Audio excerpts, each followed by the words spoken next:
Hello again, this is Dr. Scott Peck. I'm so glad you're with us for this Love Skills course because we're all advancing in love together. And that's the nature of love. It just keeps going higher and higher in our lives. That's good news, isn't it? Your life is not going backwards, it's going forwards. Now we're going to talk about love skill number 35, facilitate equality. This is a big one, and it's another one of my favorite love skills. And I'll tell you why facilitating equality is one of my favorite love skills. And that is because there is so much inequality on this planet that it drives me crazy. It just is, it's not right, it's not the way civilization should be, and it's a low standard for which we're overcoming. It's ignorance, and it's something that has to be corrected and lived. So who's going to create equality? How are we going to rise as a civilization so that there is equality? The number of women on this earth is slightly more than the number of men. And yet look at where we are with equality. Women are just treated with such inequality all over the world, in wars. Rape is really a tragedy of our civilization. And yes, there's been progress. Women have the right to vote and almost the same amount of earning power as men, but there is still so much discrimination that it's ridiculous. And of course, we don't have equality across many other areas as well. We're advancing as a society, but we need to have equality. So as a love master, you have the opportunity, and I do, to be the ones to create equality. And that's the secret of being a love master, is we don't sit by and observe, oh, isn't that too bad that that person's over there alone and not being tended to. We observe and then we act, because that's the nature of love. It creates love, and that's what love masters do. All of these love skills are about creating love. So let's look at some examples of how can you facilitate equality. Okay, you walk into a room, it's a social gathering, and you see lots of people around, and you might be inclined to go say hi to a buddy or want to meet someone that's interesting to you. But as a love master, you do those things, but you also observe who in this room is not being treated with equality. And you might look around and say, oh, well, everybody's talking here, but this person is just all alone. Maybe a man, a woman, doesn't matter. They're not part of the in-group. So you might, as a love master, simply go over and start talking to that person to show them that they're just as important, which they are, as anyone else. Or you might bring them into the group and say, come with me, let's join this group. But you would do whatever it was required to facilitate equality.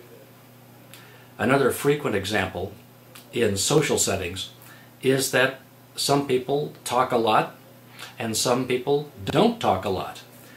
And this naturally creates inequality, because the people who talk a lot, unfortunately, don't seem to have an awareness that they talk a lot, and so they're not even aware of how other people feel, or that other people are not talking as much as them.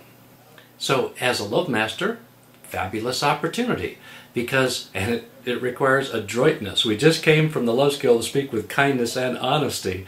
So, you know, you might feel sometimes like saying to someone, would you just shut up so that these other people can have a chance to talk? Well, that's honesty. And kindness, of course, would be just to smile and be polite and not say anything.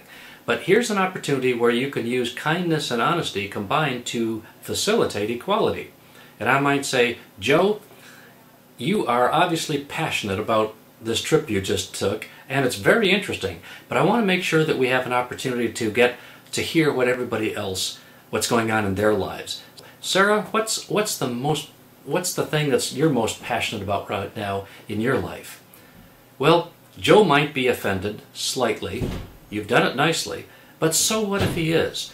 Because when you take the steps to facilitate equality, it's going to be a game changer. Some people don't like equality, and they're going to try to hold on to their sense of ego and domination and being the ones in charge and the ones to speak or the ones to make the decisions. So you as a love master are going to be changing the character of the reality by facilitating equality. And you can do it with sweetness and honesty, with strength and love all at the same time.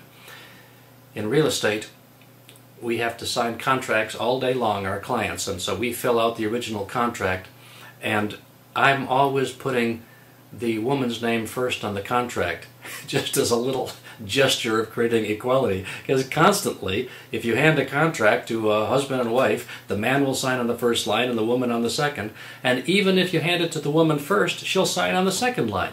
Inequality is inbred in civilization.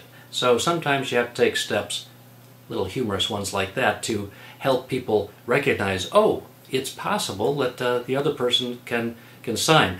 Shannon's folks I like this. Their names are Ed and Sis.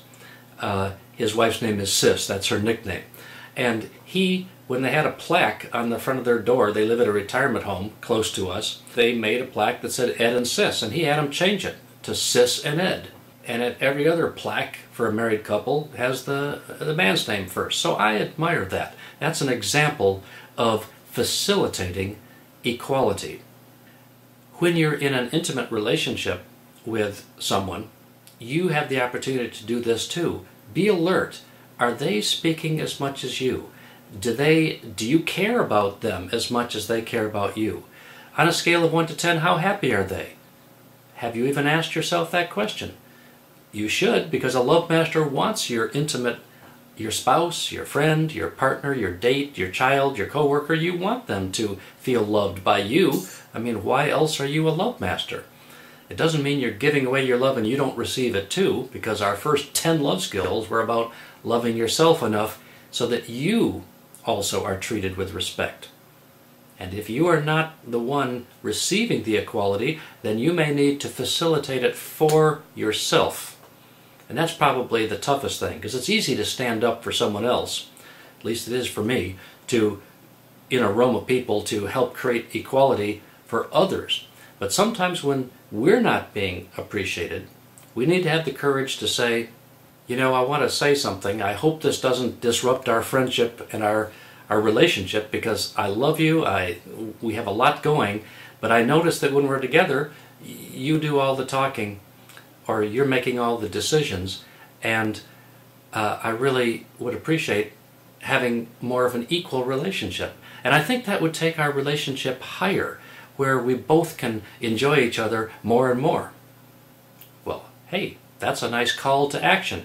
Now, if the person you're with doesn't want to change, or doesn't change, to me that's a signal that you ought to be thinking of getting out of that relationship. Because a relationship needs to go higher and higher, not stagnant and lower. When Shannon and I go to lunch, which we do almost every day together, or go to a movie on Fridays, or whatever we do, we love going somewhere that we both want to go to. And sometimes we'll be driving down the road and we'll say, where do you want to go to lunch? And it's obvious we both want to go to the same place. And other times, where she wants to go is not quite where I want to go, and vice versa. And so sometimes we'll pull off the road before we get to the place where we have to make a decision to go left or right to the different restaurants. And we'll say, so where is love directing us? Now this is a high-level way of facilitating equality, because it's not like, okay, we'll go to Shannon's place today and then tomorrow we'll go to mine. That's okay, but it's not as fabulous as facilitating equality every time. So we say, well, where does love want us to go? And we laugh about what are your top two and my top two, and we eventually arrive at one that feels good to both of us. Now, that's a tiny thing, going to a restaurant, but we extend that throughout our entire relationship. Every corner of our relationship, that's how we treat each other. So I want to encourage you to, as a love master, to really take this skill into your heart, because you can change the lives of your friends. You can change your own life. You can change the culture around you by having the courage to facilitate equality. Thank you for doing it.